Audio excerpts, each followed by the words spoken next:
get what God has given us, and we're going to get out of the way. Amen. Because I want all of our businesses to come back. How many of the businesses have a home church? You got a home church? Okay, that's not everybody. But if you do, let me tell you something about that. I don't steal members, okay? I don't steal members, but I'll take you, okay? I'll take you any day of the week. I don't steal, but I'll take you. When you get it, stand on your feet. While you're getting that, I'm going to tell you a little joke.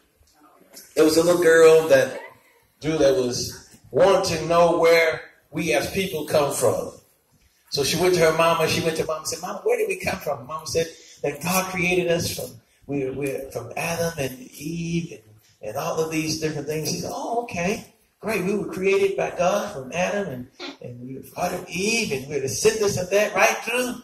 And then the daughter went to the daddy and the daddy said, Daddy, so where did we really come from? And Sherry, the daddy said, well, we come from apes. And we come from the monkeys and apes and all that kind of stuff. And then she went back to Mama and said, Mama, Daddy said we come from monkeys and apes and stuff. And she said, yes. Oh, he was just speaking about his side of the family. Oh, come on. That was funny. Come on. That was good. That was a good joke. So you got to think, he was just talking about his side of the family. Mama said, no, I didn't come from no monkey, no ape. God bless you. All right. In your Bible, James chapter 1, verse 6. And I'm going to read through verse 8. But let him ask in faith. Let him ask in faith with no doubting. For he who doubts is like a wave of the sea, driven and tossed by the wind. For let not the man suppose that he will receive anything from the Lord. He is a double-minded man, unstable in all his ways. But let him ask in faith without doubting, for he who doubts is like a wave of the sea, driven and tossed by the wind. For let not the man suppose that he will receive anything from the Lord. He is a double-minded man, unstable in all his ways. Father, speak to our hearts. Have your way today.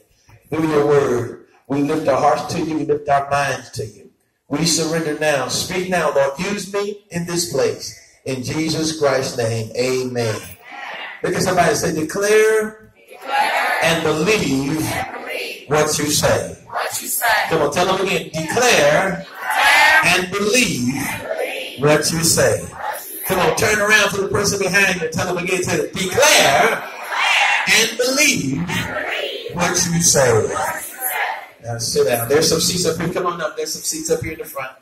Up here. Don't be afraid of me. I won't spit on you. I won't spit on you. Just come on down. In this world we live in, we talk about it all the time. We're going to experience trials, and we live in a culture now that's built amongst trials. It's one thing every day. You're experiencing some type of trial or issue every day. Anybody can say amen. You wake up in the morning and you think that your day is going to be so well and so good, but all of a sudden you run into that somebody and that something that causes you to experience trouble in your day. The Bible says, man that is born of a woman, days are full of trouble. And so that lets me know every day that I wake, every move that I make, mother, is going to be full of, somebody say, trouble. So when you wake up and you look at the person laying next to you in the bed, some of y'all don't got nobody next to you in the bed, but when you come out your room and you find somebody, look at them and say, oh, there goes trouble. Trouble. There's trouble. And sometimes you can laugh about trouble, sometimes you cry about trouble, sometimes you stumble about trouble, but there's nothing that you can do. If the Bible tells you man is born of a woman, days are full of trouble, guess what? You're going to have trouble.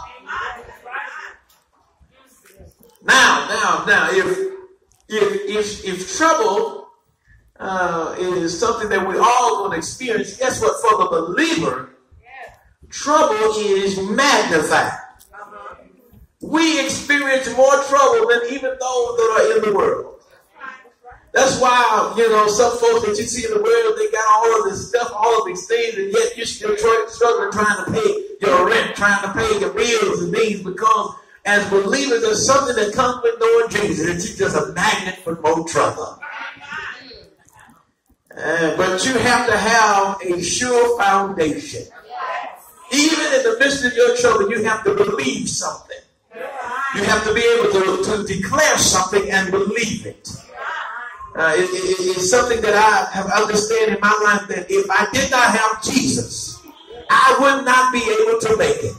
If I did not have the word of God to declare in my life, I would not be able to make it. And it's something you can have the word, but if you don't believe it, it's no good to you. You can read all the books you want. You can call all of the scholars you want and get all the information you can. But if you don't believe what you read or what has been said to you, it's no good to you. You can sit here today and hear me speak and get your little Holy Ghost tickled and you get your spirit turned over. But if you don't believe the word of God, it is no effect to you. The devil, as soon as you walk out the threshold of this building, is waiting to attack you. Some of you ain't even waiting. He's just messing with your mind right now. But you have to believe and declare his word. Somebody say, declare and believe what you say. We have to have a foundation for moments of trial and tribulation. We have to be ready and be braced for whatever comes our way. Our life is filled with trouble because I believe that's God's process to complete his work in us. It's something how he said, I'm going in the fire, but I'm coming out as pure gold. How can you go in fire but come out as gold? Well, there has to be gold underneath. So where there's no gold underneath, you can't come out as gold, but there's gold underneath. So how do you get to the gold? You have to break it off. And how do you break it off? You go through some stuff. When you go in the fire, when that piece of rock goes in the fire, it don't go in there and share it. No, that fire. Y'all ever seen those machines that the fire is so hot that it got color? And so if you don't even want to get close to it because it will literally burn. They have to have on so many layers protection because they don't want to get burned. There's something that I believe trials are a process that God uses to get us to the place of gold. That's right. You have to believe what you say. Matthew 7:24 through 27 says, therefore, whoever hears these sayings of mine and does them, I will liken him to a wise man who built his house on the rock. The rain descended and the flood came, the winds blew and beat on that house, and it did not fall, for it was founded on the rock. What is he saying? That you're going to have trials, tribulations, but when you are connected to the truth, when you are connected to God, he said, regardless of what comes, Sherry, he said, it will come, the winds will come, the waters will come, but the house won't move because it's built on a foundation. I'm trying to get us this year to have a mentality before you get to the middle of the year, because you're going to go through. I want to get your mind ready because some of us think we come across the new year and we hear all of the messages. It's going to be your greatest year. But listen, to get to your greatest year, you're going to have to go through some of the worst stuff. And you have to be ready for the storm. It's something when storms are coming, we hear the newscast and they get on the news, they tell us there's going to be storms this week, it's going to be this. And what do? You go to the store, you buy all the water up, you buy all the bread. Come on, y'all. Wake up. It was a storm last year that came, that was supposed to come, but didn't come. And so I went to the store, and there was not even a lick of bread. People were so desperate, they took the lemon bread. There was not. I went to the man that stood me up, and I said, do you have any bread? He said, man, every bread don't. People don't even eat that type of bread. Got that bread. There was no buns, no hot dog buns, no nothing. People were going to make ham sandwiches on hot dog buns. They don't care. It was just brick because they wanted to be braced. They wanted to be stable for the storm. They wanted to be ready. How many in here would say today that you're ready for the storm? That you got everything that you need to make it through the storm. Oh, I can't get any help right here. That you're sitting here today and you can look, you go home and you look at your cupboards, you got everything. You got water, you got bread, you got peanut butter, you got jelly, you got eggs, you got ice, you got everything you need. How many would say in your spiritual walk with God right now, that when you search your soul and you start to pull back the lid, you got everything. You got love, you got peace, you got joy, you got happiness, you got, come on y'all. Do you have what you need to make it through the storm? He said it's founded on the rock. But everyone who hears these sayings of mine does not do them will be like a foolish man who built his house on sand, and the rain descended, the floods came, the winds blew, beat on that house, and it fell. And great was his fall. He said, listen, some of you are living right now and you don't have this word so implanted in you that when the storm comes, you fall. And I'm trying to set you up for victory every day of your life. I'm not trying to sell you some hocus pocus dream that you're not going to have trials and tribulations, but I want to warn you, you're going to have trial and tribulation, but I'm telling you how to overcome it in your trial. How to stand strong in your trial, and that's having the word of God in your life.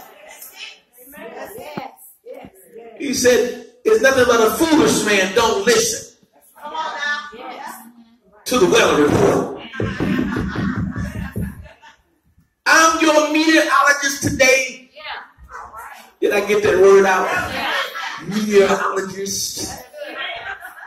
I know I'm not as pretty as they look on the TV. I don't got my clicker in my hand, but I'm the meteorologist today, and I'm going to let you know storms are coming, the rains are coming, the winds are going to blow, and you're going to have some things that are able to keep you in the midst of the storm. You're going to have some things that are able to hold you down in the midst of the storm, because you're going to want to give up. You're going to want to walk away. You're going to want to have those moments where you pour it all in, but you're going to have to hold on to that unchanging hand of God and know that if God is for you, He's more than the world against you. I wish I had somebody to help me right there. He said, because if you don't have God, your fall will be great. If you're not built on a sure foundation, your fall is going to be great. And nobody in here wants to have a great fall. What is it? Say the song, says, Humpty Dumpty sat on the wall. Humpty had. And what is it? All the king horses and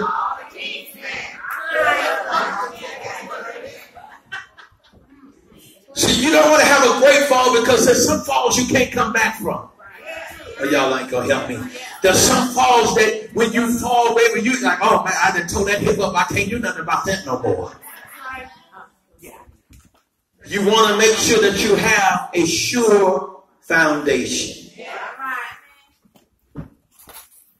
Therefore, we must prepare ourselves for when the trials of this world come.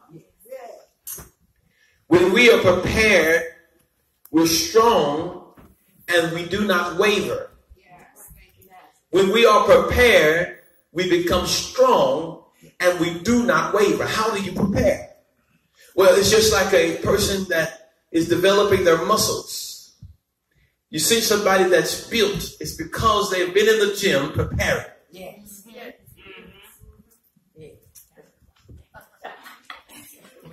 And the more they prepare, the stronger they become.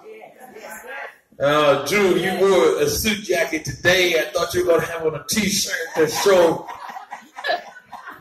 Drew is a resident buffer. He's strong, man. That he prepares. He works out. And I wish I had muscles like that, but I don't prepare like that. The most that I do is lift a sweet tea. Oh my God. a hot sweet tea. I don't do a whole lot of weightlifting. I should. I think I'm going to start doing some weightlifting because I want to be strong. I want to look strong. I want my shirt buttons to be ready to pop off. I want it. I want my wife to rub my chest like, oh, honey, you have so much going on.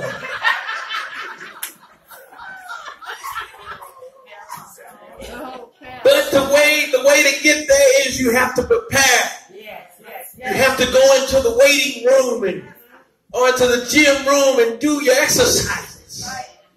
And so how do you become strong and do it in a place where you do not waver? Is that you get in the room.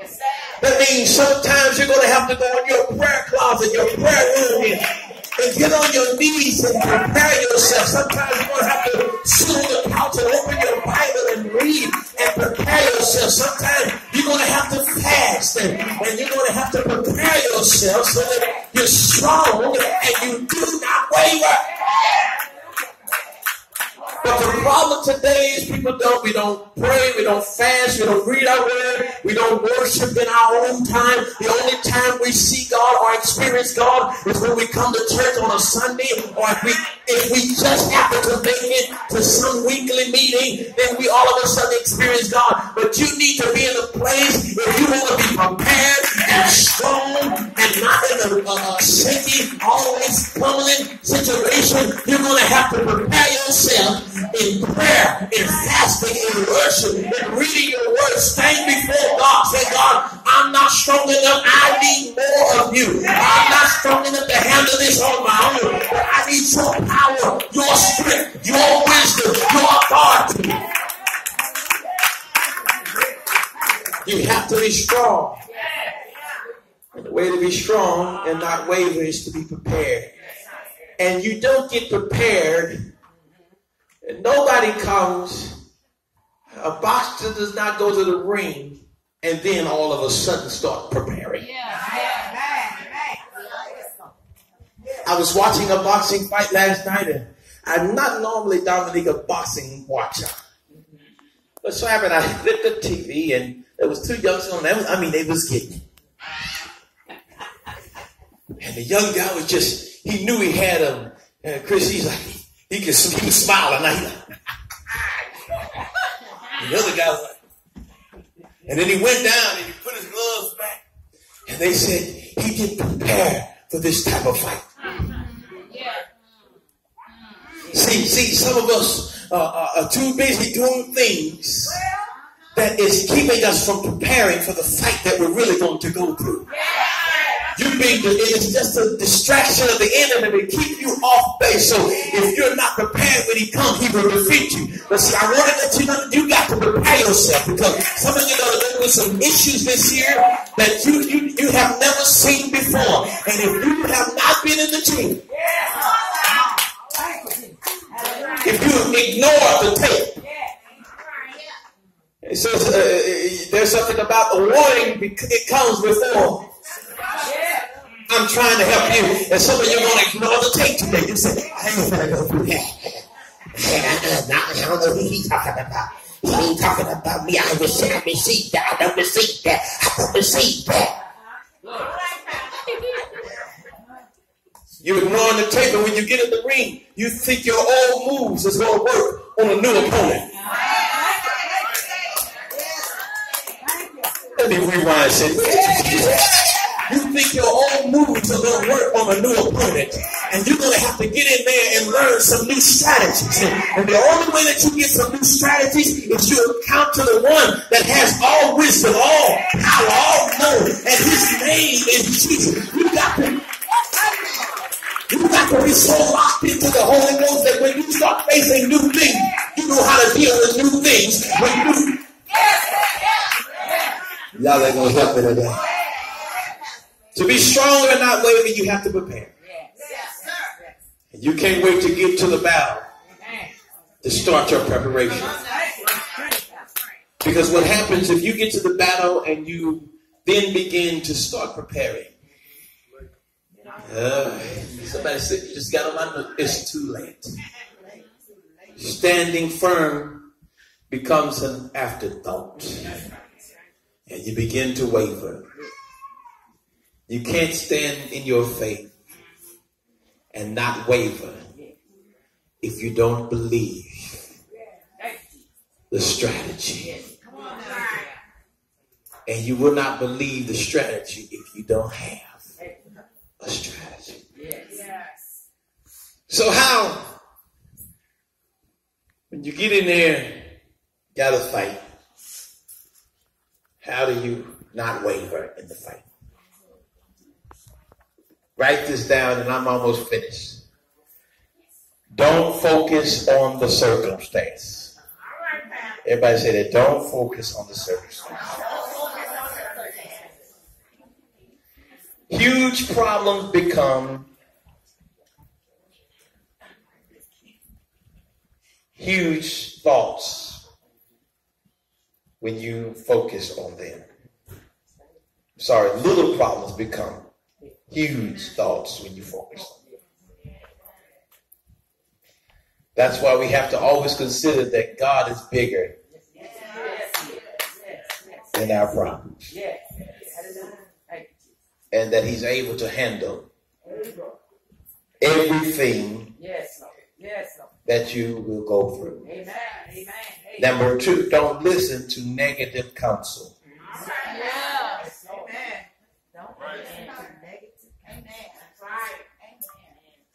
Let me say that again. Don't listen to negative counsel. People that speak in your ear that are not speaking positively.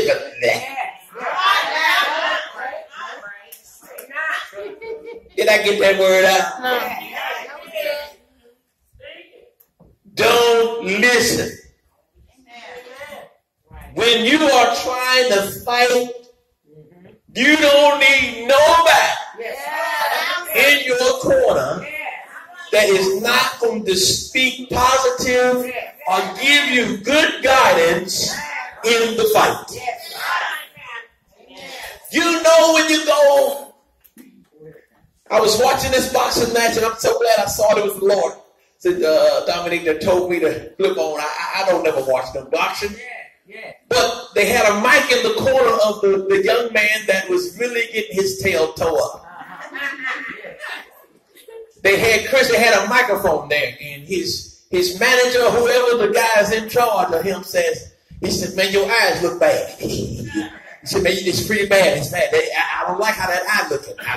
He said, I'm good. He said, I'm good. He said, no, I don't like how that eye looking. I don't like it. It don't look good right now, man. It don't look good.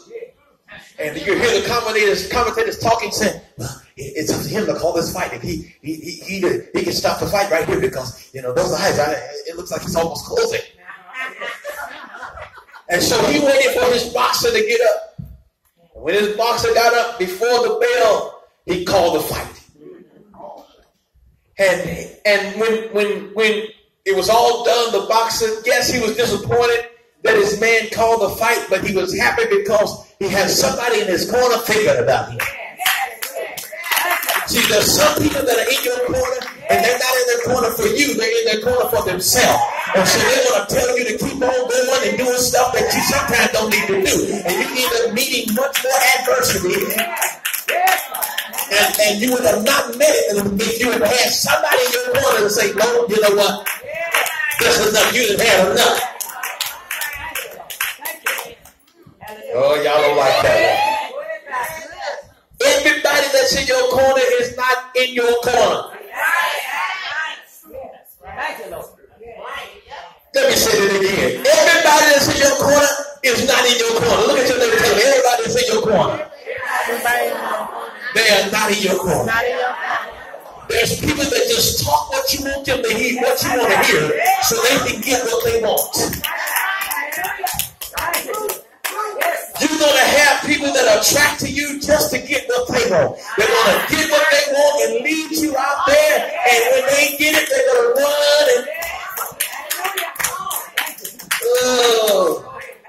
Don't listen to negative counsel. Next one, don't listen to the devil. That's how my granddad used to say the devil. He said the devil. Don't listen to the devil. He's always trying to deceive you. He's always trying to deceive us and put doubts in our minds so that we will not trust what God is saying to us. John 8:44 says, you are the father of the devil. The desires of your father you want to do. He is a murderer from the beginning and does not stand in truth because there is no truth in him. The devil is a liar. I know y'all used to hear old folks say, the devil's a liar. Say he's a liar. Guess what? He is. Still a liar. They just not telling you that so that it's something like a little cliche or some of the Holy Ghost movement. The devil's a liar. No, he's a liar. Some of y'all got liars in your life. When he speaks a lie, he speaks from his own resources. For he is a liar and the father of it. The devil is a liar. The Bible says he's the father of lies. He birthed lies. Thank you, Lord. Yes. Stop listening to the devil. Yell at your neighbor and say, don't listen to the devil. Don't listen to the devil. Listening to the devil will cause you to waver. It will cause you to not trust in God. It will cause you to challenge God's wisdom. It will cause you to challenge God's knowing. It will cause you to challenge his word. It will keep you from confessing his word. We have to understand the most important thing or the most powerful weapon that we have is God's word. And we have to continually speak God's word. If we are going to win, you have to hold on to his word. You have to believe his word.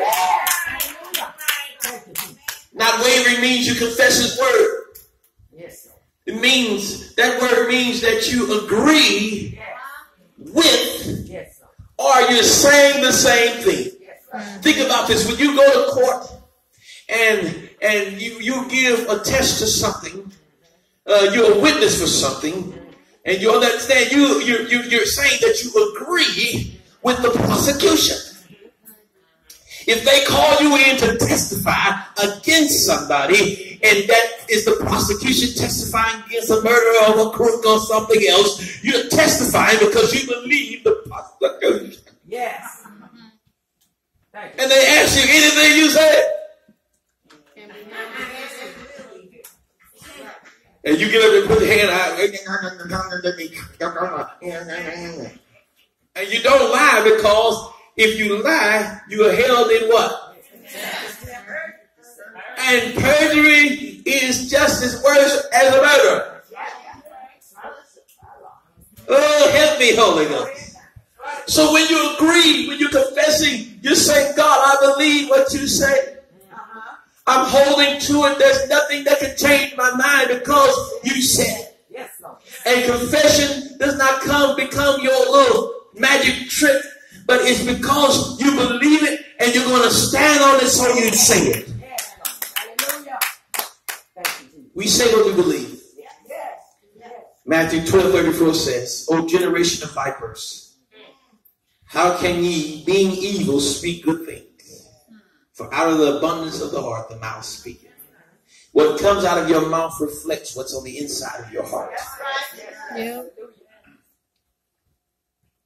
If you declare God's word, you must believe God's word. Yes. Nobody says what they don't believe. Sometimes I know when people say, well, I've been sick and I got family members sick and I keep saying they're healed, but nothing's happening. It's a part of confession. You have to keep confessing until what you say becomes your reality. Many of us give up because we don't see it in that moment. But you have to keep declaring Yes. and believe what you say. Yes. We finish with this. There's something about speaking something out of your mouth. The louder you say something, the more a person believes that you're serious. Yes. Yes. You know that? Yeah. I'm finished with this. If you call somebody name, and I got some more, but I'm on time today. You want something done? When I was little,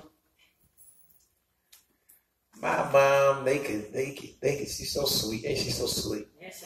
Yes. But boy, you push her buttons. Oh, watch it. My grandmother, bless her heart, gone on to be with the Lord. Oh my goodness, so sweet. But she could yell, and when she yelled, you knew. Oh, come on, some of y'all got that yelling here. We would be playing down the street. We could be up there at the candy store. Don't nobody go to the candy store no more. You can't send your kids to the backyard almost now. Go play outside. Oh, that's all right. Go downstairs. Go downstairs. We used to walk up here to Miss Ann's candy store, and Mother Burke would come to the door over here and could literally be at the door and say, "Help! Y'all get that down here." We'd be still outside. Grandmama calling. We just get back down there. And we come running down the street because there's something about yelling. Yeah. And over time, Sherry, church has taught us that you don't need to yell. God can hear you. Amen. It's not, God, I need to hear me. Well, All right. See, God will hear you, but he's not the one you try to let know. yeah. And the one that needs to get it, sometimes you got to open your mouth and yell.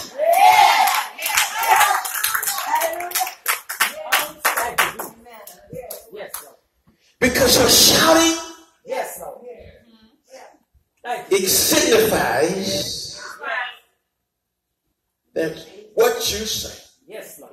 Thank you. Tell it, Pastor. I mean what I say. Glory. Ever say like, man, if I yell at you, you know somebody yell at you, everything and you shake. You look back, some of y'all like, and when you mad, you say, who you yelling at? But what got your attention was the yell. See, things will continually mess with you when you continually. Ruby said that ain't gonna scare nobody. You have to open your mouth and they said, out of your belly. You gotta open your mouth and yell and let the devil know, devil, you can't mess with me because I got the word.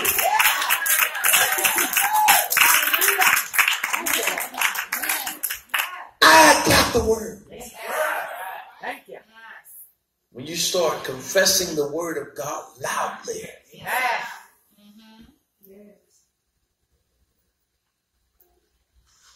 you'll begin to drown out the sound of the enemy. Amen. See, you can't drown it. You ever heard some music? I guess God was trying to put a little nugget in my message today. I mean, I'm finished this week. You said that already. I'll give you 3. I'm finished. It's okay. Coming to church and Chris, I heard a car. As soon as it gets hot, it ain't even hot. This is just nice weather today. Everybody, it's 6 cars. I let everybody in the car down the week. And you know the people that are in their car, everybody looking around trying to find out who car it is. We like, who is that? Why do they gotta look like that? was younger, I had those same speakers in my car.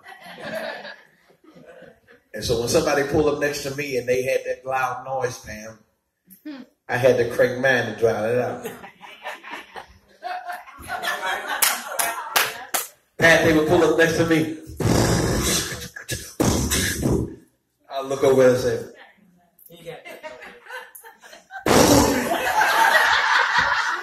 I was shaking the stoplight was doing that. And they rolled down the window, they didn't have all that power back in. They said, Lord, what you got over there? You don't want to back with that? I got the noise. And it's time for you to bring the noise. That's the last point. You can't be quiet this year. You can't be timid this year. You can't hide underneath chairs and in closets, but it's time for you to bring the noise. It's time for you to stand firm in the word of God, open your mouth and tell the people, go back to hell from which you came. You are a liar. You are a deceiver. You have no place here. You have no authority here. God is on my side. For God I live and for God I die. I am more than a conqueror through Jesus Christ. I can do all things. Y'all ain't gonna help me. Bring the noise. Look at your neighbor and tell him, bring the noise. You ain't told him, bring the noise.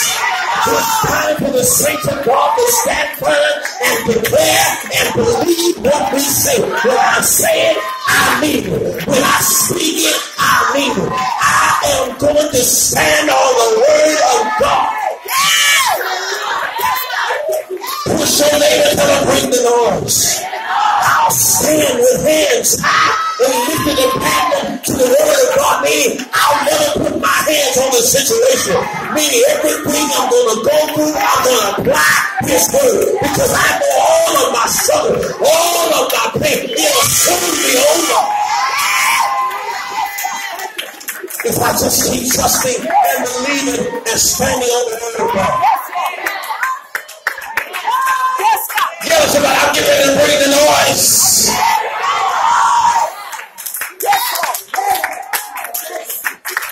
You may be in the house next weekend.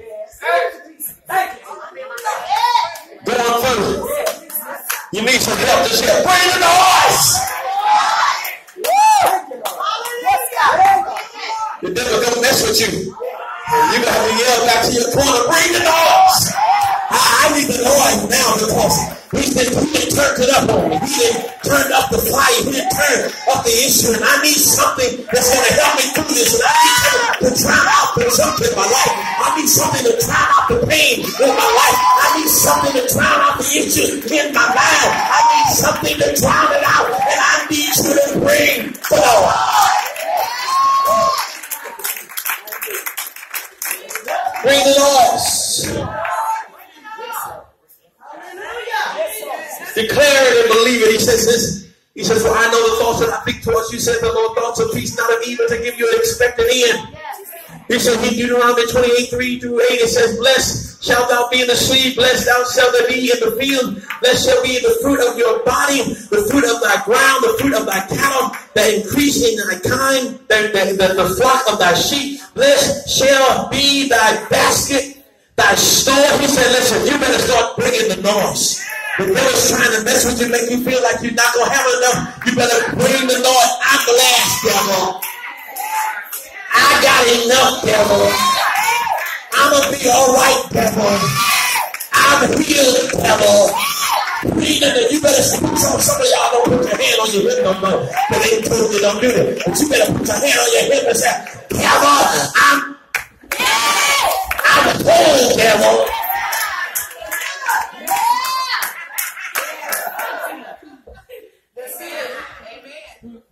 Men, stand up and stick your chest out.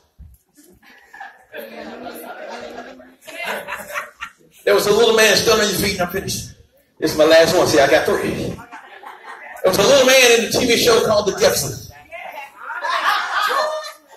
And he would stick his chest out when he wants you to understand he's a man.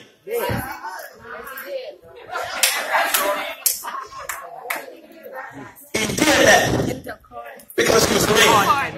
Brother brothers, it's time for us to speak our testimony. Yes, Lord. Hallelujah. I'm the man. Devil, you ain't gonna have my house. I speak over my house. I command blessing over my house, over my children, over my career, over my wife and her career. I command blessing. Devil, you a liar. Bring the noise. Declare and believe what you say. Lift your hands to the Lord. Father God, I thank you right now. I thank you for your word. I thank you for speaking to our hearts. And God, I ask that you hide this word in our heart that we may not sin against it. Hide it in us, Lord. The devil's going to try to steal it, right? He's going to try to steal it the moment we walk out the door. But God, we ask that you hide it in us. Go out this word that we may live victoriously. That we may stand on your word, declaring your word, believing what you say, bringing the noise. In Jesus' name. Thank you. We bless you. Amen. Just keep standing, every eye closed, every head bowed. You hear me to accept the Lord Jesus in your life. Just lift your hand. You need to be saved. You want to be saved today. Just lift your hand.